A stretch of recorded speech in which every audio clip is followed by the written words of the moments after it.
How many times have you heard this? When you set the New Year's resolution, you break it probably before the end of January, possibly before the end of the first week. Been there, done that. Yeah. How often have you decided to make a change in your life only to stumble before you reach your goal? Most people, most of us, they treat resolutions like a lottery ticket. More fun wishes than, let's say, a serious commitment, right? You just, let's try it and see how it goes. Yeah. Joining us this morning is the author of Winning Resolutions. Please welcome Keith McArthur. So good to see you. Good to see you guys. It's an instruction manual. It is, yeah. Okay, and we definitely need help.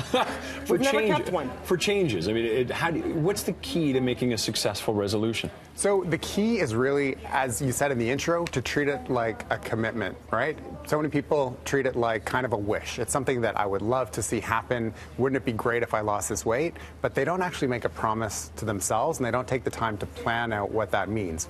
If it's something that they want to do, like go to the gym, what time of day are you going to do it? What are the things that are coming up that could get in the way? For example, if you're trying to stay away from sugar, but you know that there's a birthday party next week, are you going to decide you are going to have that piece of cake, or are you going to avoid it? If you decide in advance, then you don't feel like you've failed once you get there and have the piece, because that's a decision you've made ahead of time. So you don't kind of get into that shame spiral that can blow up the whole resolution. Well, in our Januaries can be so dark and cold, and the last thing you want to do is, clean 20 centimeters of snow and then head out to the gym. It just seems daunting. You want to stay inside and eat comfort foods. So is January a good time of year to start, or is any time of year a good time to start? Well, I say in the book that any time of year can be a good time to start. So when I talk about resolutions, it doesn't have to be a New Year's resolution. There are reasons why January 1 is a good time, because psychologically, we can kind of see our old self, our 2018 self, as kind of a different person, and we look to our 2019 version as a new and improved version of ourselves. But, if you're making those resolutions when you're out on Christmas Eve after a few Prosecco, you haven't taken the time to plan. You're probably not taking it that seriously. And, you're going to wake up in the morning and say, no, I'm not starting this workout routine today. Now, I know we talk about the planning and not taking it seriously. What's the big mistake once people get into a resolution? What's the biggest mistake they make that ends up stopping it? Yeah, so I think, certainly the planning is really key. I would say that is definitely one of the biggest mistakes, and then just not taking it seriously enough as a real commitment to yourself. You talk about hacking the habit loop. What does that mean? Because even in gyms, you'll see memberships, first 2 weeks, gym's full. February, forget about it. It's empty. So what does that mean to hack the habit loop? Yeah, so when I talk about a habit, that's a kind of a resolution where it's something that you're trying to do every single day, and you want to get it so that it's just an automatic response, right? You don't have to think, am I going to do something or not? So two things that I recommend to hack the habit loop.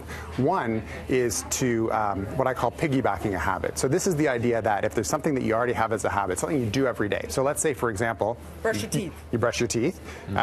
In the morning. So then, let's say you want to take up a habit of meditation.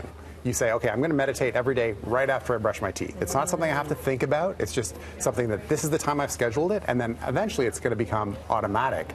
The second thing that I recommend is not only do you piggyback it, but you also shrink your habit. And what that means is that instead of saying, okay, I'm going to meditate for 20 minutes a day, when you're trying to build a habit, you try to eliminate the resistance as much as possible, and you say, I'm just going to meditate for 1 minute a day.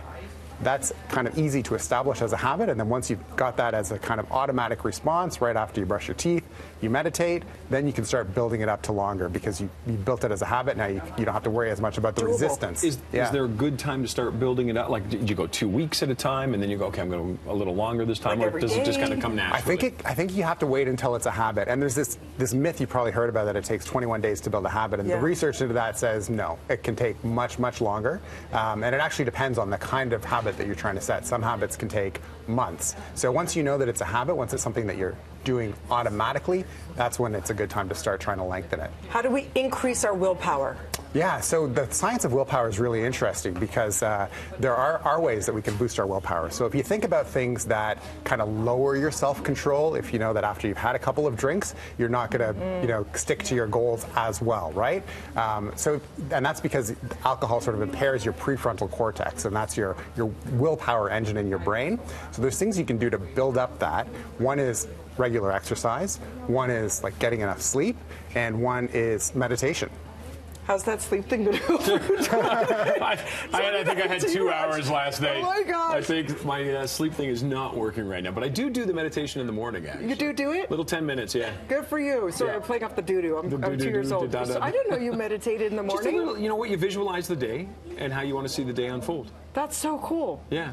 I got to It be helps. able to rest my mind before I can even think about meditating. That's a whole other thing. But the piggybacking thing, I get. Yeah. If it's a sizable, smaller, doable amount, as opposed to this big thing, Yeah. how are you possibly going to keep it up? It's too daunting. Exactly, yeah. I love that. Great advice. So to pick up these tips, Keith, we do so online. Yes. Okay, so it's winning resolutions. Achieve your biggest goals and wildest dreams once and for all. Do you have one? I'm curious this year.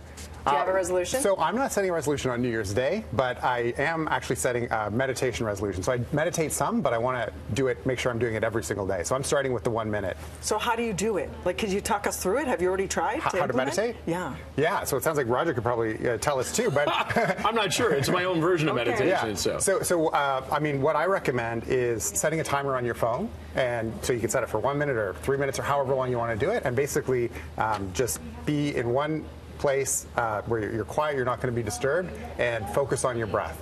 So the idea of meditation and mindfulness is to bring yourself back to the present moment. So you're not worrying about the past or thinking about the future.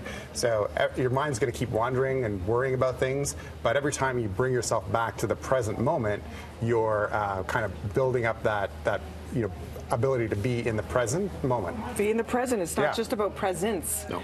Is that what you do, Roger? Then you set your goal for the day. set the goal, you visualize how you want to see the day. You kind of take a second to center yourself, or a minute, and then you just think about what you want to do for the day. What do you want to do for and the how day, you want Raj? to see it unfold. I do you want to go want back to to bed. Is what I want to do. I can't lie. And we're back to the sleep. And we're back to the sleep, guys. The Nope. book is available at Amazon, and other online retailers, everybody. Yes, thank you so much. Keith, thank you very much for that. You also have a podcast and a blog. I do. Yes. Yeah, my instruction manual. MyInstructionManual.com. All right, Thank let's head you. upstairs. Thank you. Let's head upstairs to Tammy.